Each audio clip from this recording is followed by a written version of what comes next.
नमस्कार। तर आज आपण पाहणार आहोत पनीरची एकदम झटपट अशी रेसिपी। या रेसिपीसाठी जास्त काही साहित्य लागत नाही। तर या ठिकाणी आपण एक मोठा कांदा घेतलेला आहे आणि 2 छोट्या आकारातले टोमॅटो घेतलेले आहेत। कांदा आपण असा मोठा मोठा कट करून घ्यायचा आहे आणि टोमॅटो सुद्धा थोडासा मोठा मोठा आकारातच कट करून घ्यायचे आहेत।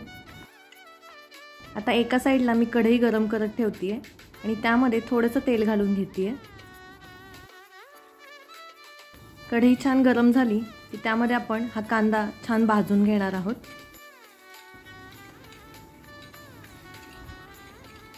कांदा लाल होईपर्यंत आपल्याला छान भाजून घ्यायचा आहे। तोपर्यंत आपण एका वाटीमध्ये पाणी घेऊन त्यामध्ये आपण 12 ते 15 काजू भिजत घालूयात। आता हे काजू भिजतायत तोपर्यंत आपला कांदा पण छानसा लालसर झालेला आहे। आता यामध्येच आपण हा टोमॅटो घालून घेऊयात। कांदा व्यवस्थित भाजल्यानंतर आपण त्यामध्ये टोमॅटो घालून घ्यायचा आहे। हा सुद्धा एक 3 ते 4 मिनिटांसाठी आपण परतून घेणार आहोत। यामध्ये तुम्ही चवीनुसार थोडंसं मीठ टाकू शकता। तर या ठिकाणी मी 10 ते 12 लसणाच्या पाकळ्या घातलेल्या आहेत। हा मोठा लसूण आहे। आता पाऊण इंच इतकं आल्याचा तुकडा टाकत आहे। तो असा कट करून टाकायचा आहे जेणेकरून मिक्सरमधून फिरवताना तो लगेच बारीक होतो। आणि एक हिरवी मिरची सुद्धा टाकलेली आहे। हे सगळं आपण छान भाजून घ्यायचं आहे आणि थंड झाल्यावर मिक्सरमधून काढून घ्यायचं आहे।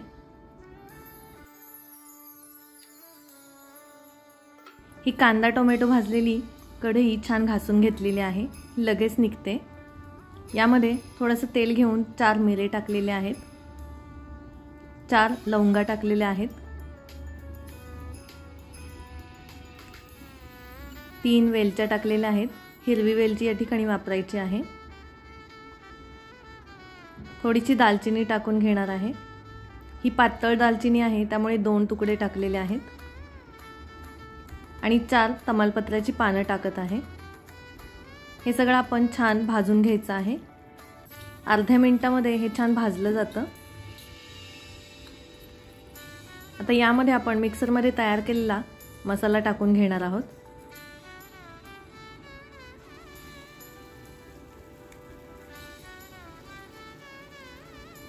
यामध्ये तुम्हाला हवं असेल तर तुम्ही 1 चमचा तूप सुद्धा वापरू शकता। आता आपण हा मसाला छान भाजून घ्यायचा आहे।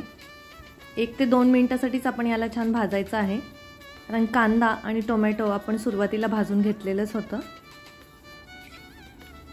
हा असा 1-2 मिनिटांसाठी हलवून छान भाजून घ्यायचा आहे। याला हलकासा कोरडेपणा आल्यानंतर थोडंसं तेल सुटायला सुरुवात होते। आपण यामध्ये तेलाचं प्रमाण थोडंसं कमीच घेतलेलं आहे, त्यामुळे तेल फारसं सुटलं जाणार नाही। आता यामध्ये अर्धा चमचा लाल तिखट घालून घेऊयात, तसेच चवीनुसार मीठ घालून घेऊयात। या ठिकाणी तुम्ही कलर येण्यासाठी काश्मीरी मिरची पावडरचा सुद्धा वापर करू शकता। मिक्सरच्या भांड्यामध्ये पाणी घालून ते पाणी मी यामध्ये ओतून घेतलेलं आहे आणि पुन्हा एकदा 1 वाटी इतकं पाणी मी यामध्ये टाकून घेणार आहे, जेणेकरून आपल्याला ग्रेव्हीची जी कन्सिस्टन्सी आहे ती आपल्याला योग्य तेवढी ठेवायची आहे।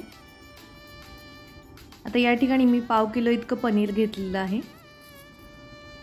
हे एकदम फ्रेश असं डेअरीमधलं पनीर आहे। याला छान या पद्धतीने कट करून घेत आहे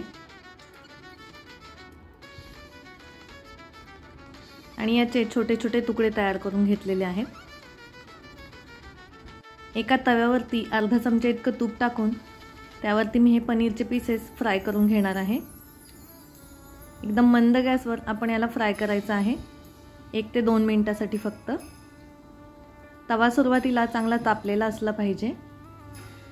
यावरती आपण थोडीशी चिमूटभर लाल तिखट टाकून घ्यायचं आहे आणि पाव चमच्यापेक्षा कमी असा गरम मसाला टाकून घ्यायचा आहे आणि असं परतून घ्यायचं आहे। हलकासा याला सोनेरी रंग येईपर्यंतच आपल्याला परतवायचा आहे। भिजत घातलेले काजू आता आपण मिक्सरच्या भांड्यामधून काढून घेऊयात। त्यासाठी यामध्ये मी 2 ते 3 चमचे इतकं दूध घातलेलं आहे आणि मिक्सरच्या भांड्यामधून फिरवून घेत आहे। हे बघा, काजूची पेस्ट आपण तयार करून घेतलेली आहे, ही सर्वात शेवटी टाकायची आहे। आता हे पनीर आपण ह्या उकळलेल्या ग्रेव्हीमध्ये टाकून घेऊयात आणि या ग्रेव्हीला पनीर सोबत छान उकळी काढून घेऊयात, जेणेकरून या ग्रेव्हीचा जो स्वाद आहे तो या पनीरला सुद्धा येईल। आता हे छान उकळल्यानंतर सर्वात शेवटी आपण ही काजूची पेस्ट यामध्ये टाकायची आहे। मिक्सरच्या भांड्यामध्ये थोडंसं पाणी घालून पुन्हा एकदा यामध्ये टाकायचं आहे आणि याची कन्सिस्टन्सी एकदम व्यवस्थित करून घ्यायची आहे। थोड्या वेळाने ही ग्रेव्ही जराशी घट्टसर येते। आता यावरती आपण कोथिंबीर टाकून घेऊया आणि छान सर्व करून घेऊया। हे बघा, या पद्धतीने आपल्या ग्रेव्हीला कलर आलेला आहे आणि या पद्धतीने आपली ही पनीरची ग्रेव्ही तयार झालेली आहे। आता याला आपण एका प्लेटमध्ये काढून सर्व करून घेऊया। तर अशा पद्धतीने तुम्ही तुमच्या घरी झटपट पनीर बनवू शकता, याला फारसा वेळ लागत नाही। आणि या ठिकाणी जर तुमच्याकडे काजू नसतील तर तुम्ही त्यामध्ये फेटून दही देखील घालू शकता। तर आजची ही आपली झटपट पनीरची रेसिपी तुम्हाला आवडली का, ही कमेंट करून नक्की सांगा। धन्यवाद।